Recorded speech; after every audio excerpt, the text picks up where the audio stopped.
to recall yung mga ginagawa niya sa buong panahon na siya ay nangunguna at pinangungunahan niya ang kanyang bayan. Kung obserbahan po niyo Deuteronomy, para bang pag-uulit siya, parang recap or recapitulation of all what had happened in the past.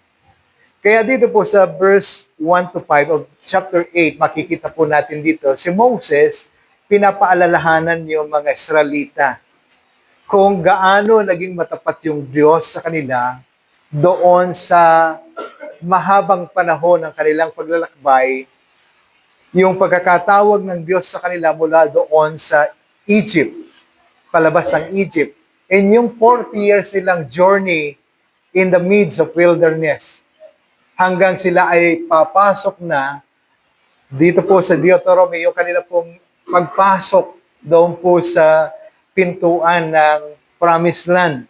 But before ito po yung mangyari, si Moses po pinaalalahanan yung mga tao sa kabutihan ng Diyos. How God um, um, guide them. Sabi nga doon, may mga pagkakataon na ang Diyos ay talagang sinasamahan sila sa maraming pagkakataon.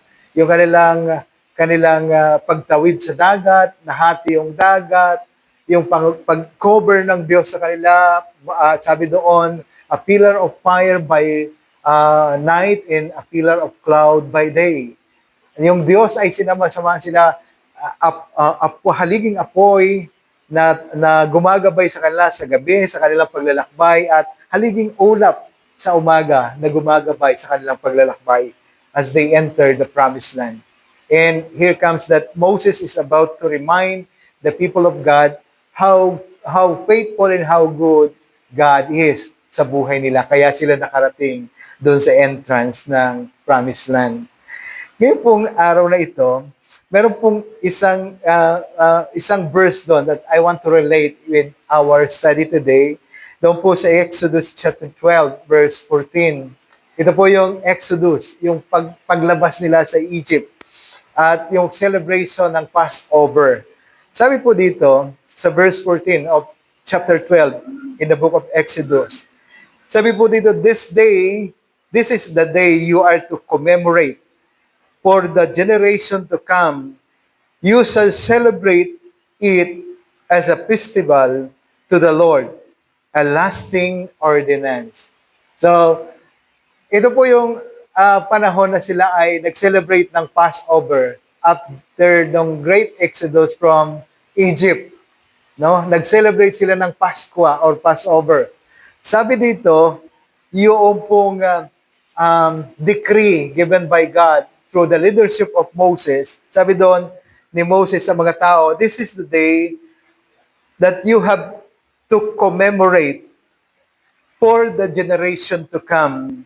You shall celebrate it as a festival to the Lord, a lasting covenant. Yung pong Pasko, yung pagdiriwang ng Pasko or Passover. Sabi niya, ito yung araw na dapat niyong ipagdiwang.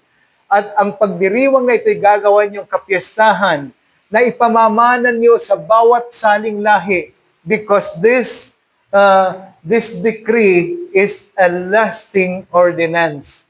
Is a lasting ordinance. Itong utos na ito na ipagdiwang yung Pasko is a perennial, is a permanent ordinance that all the generation na darating is to celebrate this. Minsan isipin natin, ano yung pakialam ko doon sa nakaraan? Kung titingnan po natin yung istorya ng Israel, noong pong sila about to enter Jerusalem, yung pong majority of the people na lumabas po doon sa Exodus, sa Egypt, yung great Exodus, yung tumawid doon sa dagat na pula, and when they have to enter Promised Land, 90% po ng mga taong yon ay wala na doon. Or siguro po at the most, 95% wala na doon. Lahat namatay along the way because they were murmuring, nagre-reklamo sila, ano ba yan si Moses, nilabas tayo doon sa Egypt, tapos papatayin tayo dito. And along the way, yung lahat ng testing ng Panginoon, lahat doon, merong kinain ng lupa, merong mga namatay sa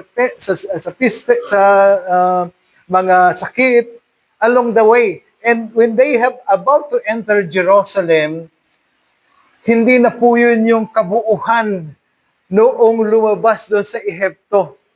Namatay na sila. And sabi ko nga, at the most, 95% of them were died along the way as they travel and as they journey from the wilderness towards the entrance of the promised land. And the decree is still there. Nasabi ng Panginoon, ang Pasko ay dapat yung ipagdiriwang at ito ipamamana nyo to all generations, sa mga darating na salit-saling lahi. At ito'y gagawin yung kapiyastahan or festival, and ito'y gagawin nyo as a lasting ordinance. Ibig sabihin, hindi siya dapat, at yung dapat ipagdiriwang taon-taon. Yeah? Ipagdiriwang taon-taon. So, tingnan po natin dito,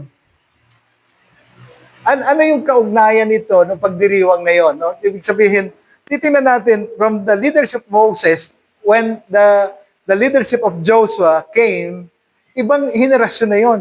Hindi na nila nakita kung paano sila tumawid doon sa dagat, hindi na nila nakita kung paano sila pinalabas ng Panginoon doon sa Egypt, hindi na nakita yung pillar of fire by night and pillar of cloud by days.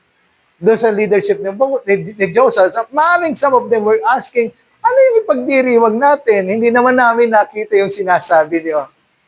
And sabi po dito, our history shapes our identity and informs our decision.